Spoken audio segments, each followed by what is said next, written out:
Staff are keeping a tally of activities. Is that activity sampling? Most candidates would say yes, and they're wrong. When you see staff are logging or staff are recording, that's not activity sampling. That's special purpose records. But the BCS knows this trips people up, so they just test it every single time. The difference comes down to one question: who's holding the pen? Let me show you exactly how this appears on the exam. Right, so we've got staff keeping tally sheets, recording call types. The question is asking, which investigation technique is this?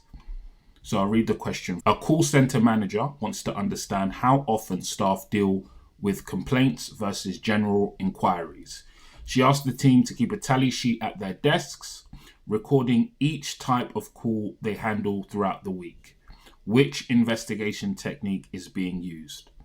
A, activity sampling, B, document analysis, C, observation, or D, special purpose records.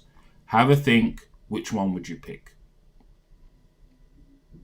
So the BCS is testing whether you know who does the recording.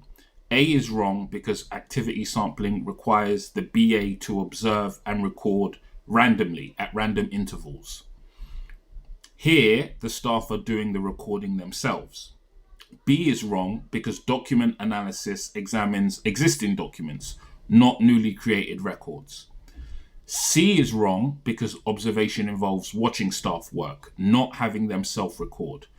The key phrase here is she asked the team to keep a tally sheet. It shows that the staff are doing the recording, which defines special purpose records. If you want to pass the foundation exam first time, you can get the complete foundation revision system, Foundation Pro, at bastack.com. It's got 210 questions, 5 complete mock exam, proper learning, revision, testing environment for you to get those reps in and do those practice questions. Go to bastack.com. That's it for now. See ya. Wouldn't want to be ya.